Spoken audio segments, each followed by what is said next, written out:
Good morning. আপনারা সবাই কেমন আছেন? শীর্ষাস ব্লগে আপনাদের সবাইকে জানাই অনেক অনেক স্বাগত। চলুন তাহলে আজকে আবার একটা নতুন ব্লগ শুরু করা যাক আপনাদের সাথে। এখন বাজে প্রায় ৯টা মতন। চলুন দেখি আগে ছেলেটাকে তোলা যাক। বাবুর সাথে খেলবি না? কি রে, বাইরে কি সুন্দর রোদ উঠেছে, দেখবি চ। কয় রে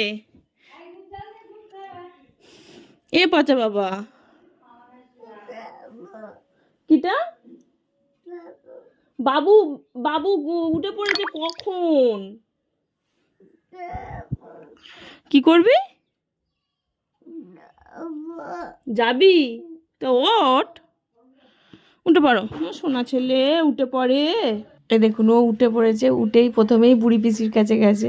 ও মুখও ধরেনি, কিছুই করেনি, আগে বুড়ি পিসির কাছে চলে গেছে। তো যাই হোক, ও ওদিকে যাক, আমার তো এদিকে কুন্নকোটা হয়ে গেছে। আজকে হবে বাঁধাকপির একটা তরকারি, আর এই যে আলু পেঁয়াজ দিয়ে আর ডিম ভাজা দিয়ে একটা ঝাল তরকারি। আর এদিকে দুধও রেডি করে দিয়েছে, সৌম্য যখন নিয়ে যাবে সেন্টারে।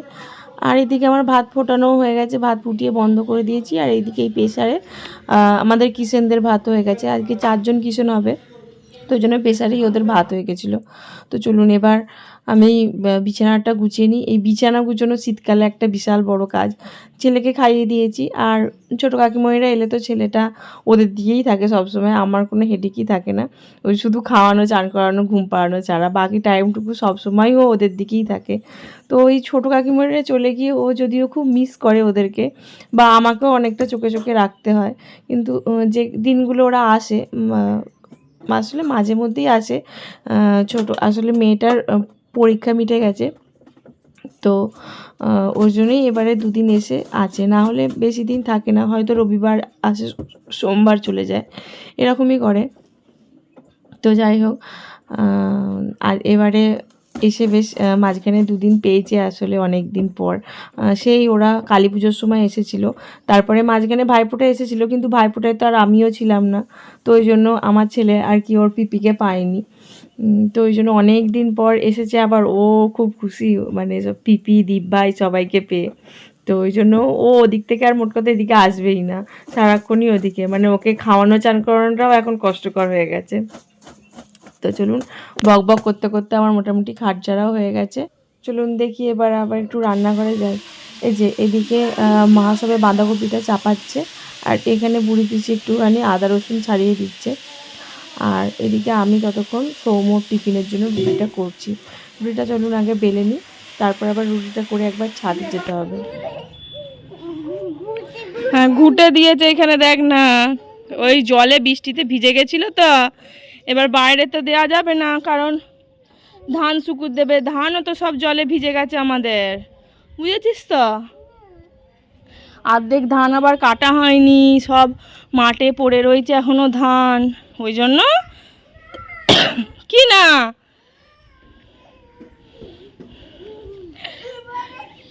ও তাও তো ঠিক কথা, এরকম খ্যাপার মতন দিয়েছে কেন? ওই দিকটায় তো যাওয়া যাবে না, ঘুঁটেটা দেখুন না, এই দিকটা পুরো ভর্তি করে দিয়ে দিয়েছে। এবার ছোট কাকুমনিদের দিকটা, ওই দিকটায় তো যাওয়া যাবে না, রাস্তা রাখিনি খ্যাপার মতন।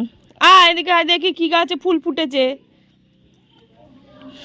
দেখ, ফুল আজকে তুলে নিয়ে চলে গেছে বুড়ি দিদি, আর এই ফুলটা ফুটছে, এটা থোকা গাঁদা হবে।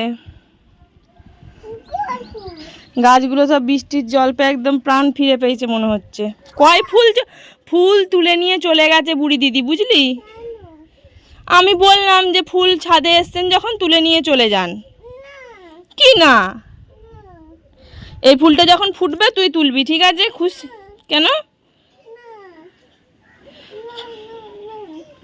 এখন বাজে প্রায় ওই 10:30 মতন। আমি এখানে ছেলেকে খাওয়াতে বসিয়েছি, আর ওর লাল পিপি হঠাৎ করে এসে গেছে, তো খেতে খেতেই লাল পিপির সাথে খেলা করতে শুরু করে দিয়েছে। আর মুখে দেখুন এক ভর্তি করে রেখে দিয়েছে, মুখ নাড়ার নাম নেই, খেলতেই ব্যস্ত। এই যে আমি এখানে ভাত নিয়ে বসে আছি। আর মুনকে তো আপনারা চেনেনি, মুন হচ্ছে আমার সেজো ঠাকুমা শাশুড়ির নাতনি। এখন বাজে প্রায় ওই 1টা মতন। আমাদের সবাইকার স্নান টান হয়ে গেছে, আমার তিতলির আমার ছেলে সবাই স্নান হয়ে গেছে। আর শীতকালে এরকম রোদে বসতে তো খুব ভালোই লাগে। আর তিতলিকে আমি এইভাবে প্রায় 1.5 বছর পর 1.5-2 বছর পর পাচ্ছি। কারণ 1.5 বছর বলছি কারণ আগের বছর শীতটাতেও না ওকে এইভাবে পাইনি। কারণ কি মানে গত 2-3 বছর ধরে ও এতই ব্যস্ত, মানে ছুটির দিনগুলোতেও ও বাড়িতে থাকতে পারে না, কারণ কি ওর টিউশন থাকে। আর ওর স্কুলটা যেহেতু অনেকটা দূরে, ও তো অক্সিলিয়ামে পড়ে, তো আমাদের বাড়ি থেকে ব্যান্ডেল অক্সিলিয়াম প্রায় 40 মিনিট। তো ওই জন্য টিউশনও সব ওর ওই দিকেই, ব্যান্ডেল চুঁচড়ো ওই সাইডে, তো ওই জন্য ওর যাতায়াত করতে অনেকটা টাইম লেগে যায়। আর আমার তো ব্যান্ডেলে একদিন আগের ব্লগটায় দেখেছেন, ব্যান্ডেলে ওদের বাড়িও ব্যান্ডেলে আর আরেকটা কাকিমার বাড়িও ব্যান্ডেলে। তো ওই জন্য যেদিন আগে রবিবারগুলোয় পড়া থাকতো তো ওদের বাড়িতে থেকে যেত, বাড়ি ফিরতো না, যেহেতু এতটা ডিস্টেন্স আর একদিনে তো 2-3টে করে পড়া থাকে। তো ওই জন্য ওকে অনেক দিন আমি এইভাবে কাছে পাইনি। আসলে ওর স্কুলে একটা মক টেস্ট পরীক্ষা ছিল, তো ওটা মিটেছে বলেই ওরা এসছে, না হলে ওর টেস্ট আছে সামনে জানুয়ারির 2 তারিখ থেকে সামথিং।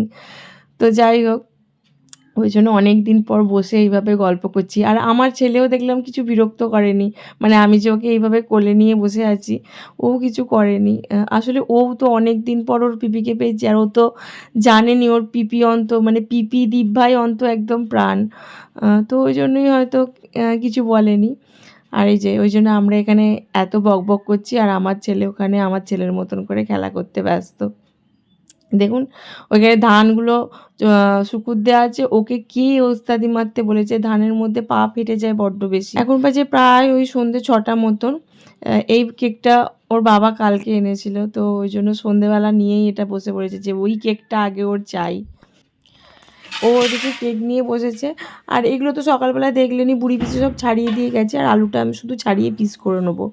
এই যে এদিকে আমার মোটামুটি পেঁয়াজ কাটা হয়ে গেছে। এবার এইগুলো আদা রসুন এগুলোকে সব আগে বেটে নেবো। এই যে আদাটাকে আগে বেটে নিই, তারপরে আগে রসুনটা বাটবো। এই যে আদা রসুন আমার বাটা হয়ে গেছে, দিয়ে এবার ছোটো কাকিমাদের দিকে দিয়ে আসবে এবার এগুলো সব। ও আসল কথাটা তো বলাই হয়নি, এত আদা পেঁয়াজ রসুন কেন। আসলে আজকে ছোটো কাকিমাদের বিবাহবার্ষিকী নয়, বিবাহবার্ষিকী হয়ে গেছে, তো আজকে বিবাহবার্ষিকীর খাওয়াটা হবে। এই যে এই পাকাটাকেও দিতে যেতে হবে আমার সাথে। এই যে এগুলো ছোটো কাকিমণিদের দিকে দিয়ে আসি। আমি সব মোটামুটি জোগাড় করে দিয়েছি, ছোটো কাকিমণি ওদিকে রান্না করছে। আসলে আগে যখন এখানে থাকতো তো তখন দিনের দিনই হতো, কিন্তু এখন যেহেতু থাকে না, তো যখন ওরা আসে তো তখনই এইসব অকেশানগুলো হয়। এখন বাজে প্রায় ওই 9:30 মতন। এদিকে আমাদের রান্নাবান্না সব ডান। এই যে এখানে পাতলা পাতলা মটনের ঝোল, আর এই হাঁড়িতে ভাত, আর এটা আলুগুলোকে আলাদা করে রাখা আছে। আর আমার ছেলে তো সেই কখন থেকে ভাত ভাত ভাত করে পাগল করে দিচ্ছে, কতটা খাবে তার নেই ঠিক, কিন্তু মাংস হলে ওকে আগে তাড়াতাড়ি খেতে দিতে হবে। তো চলুন ওকে আগে খাইয়ে দিই। আর আজকের ব্লগটা আমি এখানেই শেষ করছি। ভালো লাগলে একটা লাইক কমেন্ট করবেন, আর আমার চ্যানেলে যদি আবার ভিডিও পেতে চান চ্যানেলটিকে প্লিজ প্লিজ প্লিজ সাবস্ক্রাইব করে দেবেন। আজকের মতন টাটা বাই।